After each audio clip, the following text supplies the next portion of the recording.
ಮತ್ತೊಬ್ರು ಕಾಲರ್ ಕೂಡ ರೆಡಿ ಇದ್ದಾರೆ. ಹಲೋ, ಹಲೋ, ಎಲ್ಲಿಂದ ಕರೆ ಮಾಡ್ತಾ ಇರೋದು? ಚಿತ್ರದುರ್ಗ ಮೇಡಮ್. ನಿಮ್ಮ ಹೆಸರು? ನಮ್ಮ ಹೆಸರು ಬಸವರಾಜ್ ಅಂತೇಳಿ. ಯಾರ ಬಗ್ಗೆ ಕೇಳಬೇಕಿತ್ತು? ನನ್ನ ಬಗ್ಗೆ ಕೇಳಬೇಕು ಮೇಡಮ್. ಹುಟ್ಟಿದ ದಿನಾಂಕ ಹಾಗೂ ಹುಟ್ಟಿದ ಸಮಯವನ್ನ ಹೇಳಿ. 7/2/1994. Okay okay. 1994 ಸಮಯ ಬೆಳಿಗ್ಗೆ 9 ಗಂಟೆ ಮೇಡಮ್. ಓಕೆ, ಗುರುಜಿ ಇದ್ದಾರೆ, ಮಾತನಾಡಿ, ನಿಮ್ಮ ಪ್ರಶ್ನೆ ಕೇಳಿ. ಗುರುಜಿ ನಮಸ್ಕಾರ. ಗುರುಜಿ ನಮಸ್ಕಾರ, ಹೇಳಿ. ಗುರುಜಿ ನಿಮ್ದು ಭಾಳ ವರ್ಷದಿಂದ ವಿಡಿಯೋ ನೋಡ್ತೀನಿ ಗುರುಜಿ. ಗುರುಜಿ ನೀವು ಹೇಳಿದ್ರಿ CM ಆಗ್ತಾರಂತ ವಿಜಯ್.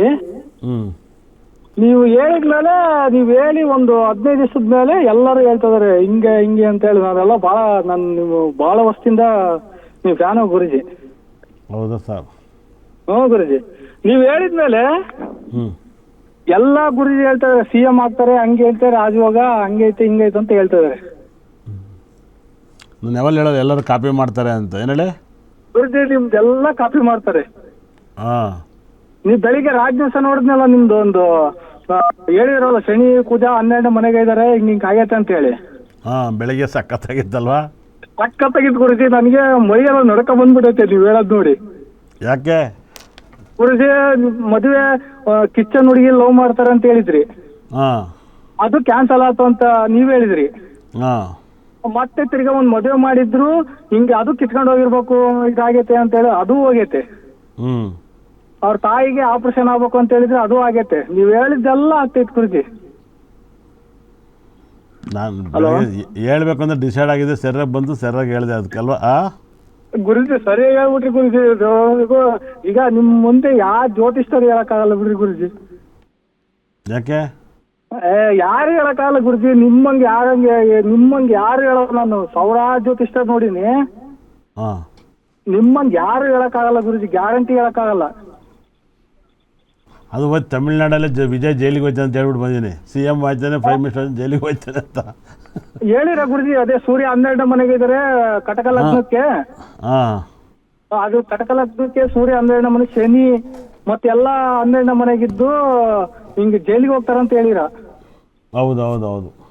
ನಾವ್ ಎಲ್ಲ ಜಾತಕ ನೋಡ್ತೀನಿ ಗುರುಜಿ. ನಿಮ್ ಬಹಳ ಚೆನ್ನಾಗಿ ಹೇಳ್ತೀರಿ ಗುರುಜಿ ನೀವು. ಅದಕ್ಕಿಂತ ಎಷ್ಟು ಜನ ನೆಗೆಟಿವ್ ಕಮೆಂಟ್ ಬರ್ದವ್ರು. ಅದಕ್ಕೆಲ್ಲ ನೆಗೆಟಿವ್ ಕಮೆಂಟ್ ಬರ್ತಾರೆ. ನೀವ್ ಹೇಳಿದ್ಮೇಲೆ ಇನ್ನೊಬ್ಬ ಗುರುಜಿ ಹೇಳ್ತಾ ಇದಾರೆ, ನಾನು ನೋಡ್ತಾ ಇದೀನಿ. ಹೌದಾ? ನೀವ್ ಹೇಳಿದ್ಮೇಲೆ ಅವ್ರು ಹೇಳ್ತಾ ಇದಾರೆ ಹಿಂಗಾಗುತ್ತೆ. ನೀವ್ ಹೇಳಿದ್ಮೇಲೆ ಅವರು ಕಾಪಿ ಮಾಡಿ ಹೇಳ್ತಾ ಇದಾರೆ.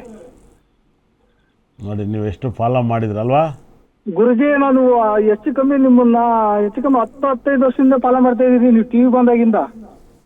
ಅಲ್ಲ ರೀ, ಈಗ ನರೇಂದ್ರ ಮೋದಿ ಚಿನ್ನ ಖರೀದಿ ಮಾಡಿಬಿಡಿ, ಇದೇ ಗ್ಯಾರಂಟಿ ಇಲ್ಲ. ನಾನು ಪ್ರೋಮ್ ಹಾಕ್ಬಿಟ್ಟು ಹೇಳಿದೆ ಒಂದು 3-4 ತಿಂಗಳಿಂದೆ. ಗುರುಜಿ, ನಾನು ಹೇಳೋಂತಿದ್ದೆ ನೀವು ಹೇಳಿ ಆದ್ಮೇಲೆ ಚಿನ್ನ ಖರೀದಿ ಮೇಲೆ ಅಂತ ಹೇಳ್ತಾ ಇದಾರೆ. ನೀವು ರೇಟ್ ಕಮ್ಮಿ ಆಗ್ತದೆ ಅಂತ ಹೇಳಿದ್ರಿ, ಮತ್ತೆ ಖರೀದಿ ಮಾಡ್ಬೇಡ್ರಿ ಅಂತ ನೀವ್ ಹೇಳಿದ್ರೆ. ಆಮೇಲೆ ನೀವ್ ಹೇಳಿದ್ಮೇಲೆ ಅವ್ರು ಹೇಳಿದ್ದು ನರೇಂದ್ರ ಮೋದಿ ಅಲ್ಲ? ಅವ್ರು ಹೇಳಿದ್ದು ಕರೆಕ್ಟ್. ಏನು ಅನ್ಸುತ್ತೆ ನಿಮಗೆ ಗುರುಜಿ? ನಿಮ್ಮಂತ ಜ್ಯೋತಿಷ್ಠರು ನಮ್ಮ ಫ್ರೆಂಡ್ಸಿಗೆಲ್ಲ ತೋರಿಸ್ತೀನಿ ನಾನು. ಅವ್ರು ಹೇಳ್ತಾರಲ್ಲ, ಅದೇ ಇವು ಗುರುಜಿ ಹೇಳ್ದಂಗೆ ಯಾವ ಜ್ಯೋತಿಷ್ಠರು ಹೇಳಕ್ಕಾಗಲ್ಲ ಬಿಡು ಅಂತ ಹೇಳ್ತಾರೆ. ನಂಗೆ ಗೊತ್ತಿಲ್ಲ ನೋಡಿದ್ದಾರೆ. ಗುರುಜಿ, ನೀವು ನಿಮ್ ಫಾಲನ್ನು ಭಾರಿ ಫಾಲೋ ಮಾಡ್ತೀನಿ ಗುರುಜಿ ನಾನು. ದರ್ಶನ ಹೇಳಿದೆ ಸರ್ಕಾರಿಯವ್ರಿಗೆ ಬರಕ್ಲ ಹೋಗ್ರಿ ಅಂದೆ ನಾನು. ಕರೆಕ್ಟ್ ಗುರುಜಿ, ನೀವು ಹೇಳಿ ಮತ್ತೆ 1 ವರ್ಷ ಆಗೈತೆ. ಮತ್ತೆ ಗುರುಕೇತು 12 ಮನೆಗೆ ಇದಾರೆ ದರ್ಶನ್ಗೆ ಅಂತ ಹೇಳಿದ್ರೆ ಅದು ಸತ್ಯ ಗುರುಜಿ. ಜನ ಏನ್ ಗೊತ್ತಾ ಸರ್, ನಾನು ನಿನ್ನೆ ಒಂದು ವಿಡಿಯೋ ನೋಡಿದೆ. ಗುರುಜಿ,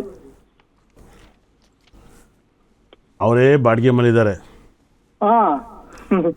ಏನು ಹೇಳಿ? ಅವರೇ ಬಾಡಿಗೆ ಮಲಿದ್ದಾರೆ. ಗುರುಜಿ, ಅವರೇ ನೆಟ್ಟು ಬದುಕಕ್ಕಾಗಲ್ಲ. ಇನ್ನೊಬ್ರದ್ದು ಹೇಳ್ತಾರೆ. ಇನ್ನೊಬ್ರು ಹೇಳೋದಿರ್ಲಿ, ದುಡ್ಡು ಹೆಂಗ್ ಬರುತ್ತೆ ಅಂತ ಹೇಳ್ತಾವ್ರೆ ಗುರುಜಿ. ಅದನ್ನೇ ಹೇಳ್ತಾರೆ. ಮತ್ತೆ ಆ ಶಾಂತಿ ಮಾಡಿಸಿ, ನೀವು ಯಾವ ಶಾಂತಿ ಮಾಡಿಲ್ಲ ಹೇಳಪ್ಪ. ನಾನು ಹೇಳ್ತೀನಿ ನೋಡಿ, ಇನ್ಸ್ಟಾಗ್ರಾಮಲ್ಲಿ ನೋಡಿದೆ. ಶಿವ ಸೆಮ್ಲಿಂಗ್ ಅಂತ ಊರಿಗೆಲ್ಲ ಮೋಸ ಮಾಡಿ ಮುಂಡೆ ಮೋಚಿ ಹಾಳಾಗೋಗಿ ಬಡ್ಡಿ ಕಟ್ಟಕ್ಕಾಗಲ್ಲ, ಬಾಡಿಗೆ ಕಟ್ಟಕ್ಕಾಗದಲ್ಲೇ ಇಲ್ದೇ ಒಂದು 100 ಬಿಸ್ನೆಸ್ ಮಾಡಿ ನಮ್ಮದೇ ಕ್ಲಾಸಿಗೆ ಬಂದ್ಬಿಟ್ಟು ನಮ್ಮ ಹತ್ರನೇ ಕಲ್ತ್ಬಿಟ್ಟು ಹಿಂಗೆ ಮಾಡಿದ್ರೆ ದುಡ್ಡು ಬರುತ್ತೆ, ಹಂಗೆ ಮಾಡಿದ್ರೆ ದುಡ್ಡು ಬರುತ್ತೆ. ಇವ್ರು ಮಾತ್ರ ಊರಿಗೆಲ್ಲ ಸಾಲ ಮಾಡಿಟ್ಟಾರೆ. ಹೇಳಿ? ಇವರೆಲ್ಲ ಸಾಲ ಮಾಡಿರ್ತಾರೆ, ಹಿಂಗಾಗುತ್ತೆ ಅಂತ ಅಂದರೆ ಹೇಳ್ತಾರೆ. ಹಂಗೆ ದುಡ್ಡು ಬರಂಗಿರೋರು ಇವ್ರು ಯಾಕೆ ಸ್ವಂತ ಮೇಲೆ ಇರಬಾರ್ದು, ಬಾಡಿಗೆ ಮೇಲೆ ಯಾಕೆ ಇರಬೇಕು? ಗುರುಜಿ. ನಿಮ್ಗೆ ಅರ್ಥ ಆಯ್ತಾ? ಅರ್ಥ ಆಯ್ತು ಗುರುಜಿ. ಅವ್ರು ಹೆಂಗ್ ಮಾಡಂಗಿದ್ರೆ ನೀವ್ ಯಾಕೆ ಬಾಡಿಗೆ ಮನೆಗೆ ಇರ್ಬೇಕಾಯ್ತು? ಅಲ್ಲ, ಅವರು ಹೇಳೋರು ಇನ್ಸ್ಟಾಗ್ರಾಮ್ ಸಿಕ್ಬಿಡ್ತು ಅಂತ ಒಂದು ಹೇಳ್ಬಿಟ್ರೆ ಅಲ್ವಾ? ಹೇಳ್ಬಿಟ್ಟು ಗುರುಜಿ ಅವ್ರು ಹೇಳ್ತಾರೆ. ಅವರು ಶಿವ ಸೆಮ್ಲಿಂಗ್ ಅಂತ ಬಾಡಿಗೆ ಮನೆ, ಅದು ಹೋದ್ರೆ ನೆಟ್ಟಿಗಿರಕ್ಕಲ್ಲ, ನೆಟ್ಟಿಗೆ ಬರಲ್ಲ. ಗುರುಜಿ. ಹಿಂಗಿದ್ದು ಜನಗಳಿಗೆ ಏನಾಗುತ್ತೆ ಗೊತ್ತಾ, ಪೌಡ್ರ್ ಹಾಕಿಬಿಟ್ಟು ನೆಟ್ಟಿಗೆ ಬಂದ್ಬಿಟ್ಟು ಹಿಂಗೆ ಹೇಳ್ದಾಗ ಅವಾಗ ಏನು ಅನ್ಸುತ್ತೆ? ಗುರುಜಿ. ಮತ್ತೆ ಇನ್ನೊಂದು ಗುರುಜಿ, ನನಗೆ 29ನೇ ತಾರೀಕು ಡೇಟ್ ಸರಿ ಇಲ್ಲ ಅಂತ ಹೇಳಿದ್ರೆ ಮಳೆ ಬಂದು ಹೆಂಗ್ ಕೊಚ್ಚೋಯ್ತು. 29. 29ನೇ ತಾರೀಕು ಸರಿ ಇಲ್ಲ ಅಂತ ಹೇಳಿದ್ರೆ ಅವತ್ತು ಮಳೆ ಬಂದು ಬೆಂಗಳೂರಾಗೆಲ್ಲ ಎಷ್ಟು ಮನೆ ಬಿದ್ದು, ಈ ಪ್ರಪಂಚ ನಾಶ ಮಾಡೋಂಥ ಡೇಟ್ ಅಂತ ಹೇಳಿದೆ ಅವತ್ತು. ನಾಶ 29ಕ್ಕೆ 0.5% 1/4% ಹಾಳಾಗೋಕತ್ತ ಹೇಳಿರ ಗುರುಜಿ. ಒಬ್ಬ ಅಷ್ಟೆಲ್ಲ ಜನ ಹಿಂಗೆ ಹೇಳ್ದಾರನ್ನ ಒಬ್ಬ ಜ್ಯೋತಿಷ್ಯರು ನೀವು ಹೇಳ್ದಂಗೆ ರಿಟರ್ನ್ ನನ್ನ ಫಾಲೋವರ್ಸ್ ಇಲ್ಲ ಒಬ್ಬನ ಕೈಲಿ ಹೇಳ್ಸೋಣ ಕರ್ನಾಟಕದಲ್ಲಿ. ಯಾರು ಹೇಳೋದು ಗುರುಜಿ, ಜ್ಯೋತಿಷ್ಯ ಅಂತಂದ್ರೆ ಇಡೋ ನಿಮ್ಮಿ ಬಿಟ್ರೆ ಯಾರಿಗೂ ಒಲೆಯಲ್ಲ ಬಿಡಿ ಗುರುಜಿ. ಅಷ್ಟು ನಿಮಗೆ ಜ್ಯೋತಿಷ್ಯ ಅನ್ನೋದು ನಿಮಗೆ ರಕ್ತದಿಂದ ಬಂದ್ಬಿಡುತ್ತೆ ಗುರುಜಿ. ಈ ಐ ಅನ್ನೋ ಕಾನ್ಸೆಪ್ಟನ್ನು ನಾನೇ ತಂದಿದ್ದು. ಐ ಅನ್ನೋ ಕಾನ್ಸೆಪ್ಟ್ ನೀವೇ ತಂದಿದ್ದು. ಐಯನ್ನ ಎಂಡ್ ಆಗಾರ ಭಾಳ ಚೆನ್ನಾಗಿರ್ತಾರೆ, ಎಲ್ಲ ಚೆನ್ನಾಗಿರ್ತಾರೆ ಅಂತ ಹೇಳಿರಿ ಗುರುಜಿ ನೀವು. ಅದೇ ನನ್ನ ಹತ್ಲೆ ಬಿಟ್ಬಿಟ್ಟದೆ ಬೇಡ ಅತ್ಲೆ ಅಂತ. ಅದಕ್ಕೆ ಮೀತಾ ಮೇಡಮ್ ಅವರು ಹೇಳ್ತಿದಾರೆ ಗುರುಜಿ. ಇವಾಗ ನಾವು ಅವ್ರನ್ನೂ ಸಲ ಮಾಡ್ತೀನಿ ನೀವು ಹೇಳಿದಾಗಿಂದ. ಇಲ್ಲ ಅವರೇ ಚೆನ್ನಾಗಿ ಹೇಳ್ತಾರೆ, ಅದಕ್ಕೆ ನಾನು ಬಿಟ್ಬಿಟ್ಟೆ, ಇಲ್ಲಾಂದ್ರೆ ಸಿಗದ್ ಜ್ಞಾತಕನ್ ಅಂತ ಇದ್ದೆ. ಅವರೇ ಚೆನ್ನಾಗಿ ಹೇಳ್ತಾರೆ. ಗುರುಜಿ ಅವರು ನಿಮ್ ಫಾಲೋವರ್ಸ್ ಪಾಪ ಚೆನ್ನಾಗಿ ಹೇಳ್ತಾರೆ, ಅವರು ಚೆನ್ನಾಗಿ ಹೇಳ್ತಾರೆ ಗುರುಜಿ. ನಿಮ್ಮಿಂದ ಕಲ್ತಿದಾರಲ್ಲ. ಇಲ್ಲ ರೀ, ಯಾಕೆ ನಾನು ಅವರಿಂದ ಕಲ್ತಿದ್ರಿ ಎಷ್ಟೋನ. ನಾನು ಅವರಿಂದ ಕಲ್ತಿದ್ದೀನಿ. ಅಲ್ಲ ಗುರುಜಿ, ಅಲ್ಲ ನೀವು ಕಲ್ಸಿ ಪಾಪ ಅವ್ರ ಬಗ್ಗೆ ಹೇಳ್ತೀರ, ನೀವು ಗ್ರೇಟ್ ಗುರುಜಿ. ಇಲ್ಲ, ತುಂಬ ಜನ ಇದ್ದಾರೆ ನನಗೆ ಗೊತ್ತಿರೋ ಮಟ್ಟಿಗೆ. ನನಗೇನು ಗೊತ್ತಾ, ಇವಾಗ ಅದನ್ನೇ ಮೀತವ್ರು ಹೇಳಿದರೆ ಅದು ಒಳ್ಳೇದು. ಯಾಕಂದ್ರೆ ದೇವ್ರು ಅವ್ರಿಗೆ ಸಕಲ ಸಂಪತ್ತು ಐಶ್ವರ್ಯ ತಾಂಡವನ್ನ ಕೊಟ್ಟಿಟ್ಟಿದ್ದಾರೆ ಅವ್ರ ಮನೇಲಿ. ನಿಮಗೆ ಗೊತ್ತಿಲ್ಲ, ಅವ್ರಿಗೆ ಮೀತಾ ಮೇಡಮ್ ಅವ್ರಿಗೆ ಒಂದು ಚಾನಲ್ನೇ ಸ್ವಂತ ಮಾಡಿ ನಡೆಸ್ಬೋದು, ಅಷ್ಟು ಭಗವಂತ ಆಶೀರ್ವಾದ ಮಾಡಿದ್ದಾನೆ. ಗುರುಜಿ ಒಳ್ಳೇದು ಅವ್ರ ಲೆವೆಲ್ ಒಂದು ಚಾನಲ್ ಆದರೆ ಅವ್ರು ಹೇಳಿದ್ರೆ ಪರವಾಗಿಲ್ಲ. ಈ ನಾಯಿ ನರಿಗಳೆಲ್ಲ ಹೇಳ್ತಾರಲ್ಲ ದುಡ್ಡು ಮಾಡೋದು ಹೆಂಗೆ ಅಂತ, ಇವಕ್ಕೆ ದುಡ್ಡು ಇರಕ್ಕಲ್ಲ. ಜನ ಏನಾದ್ರು ಅದನ್ನು ಮಾಡಿ ಬರ್ಬತ್ತಾಗಿ ಹೋಗ್ಬೇಕಾಗತ್ತೆ.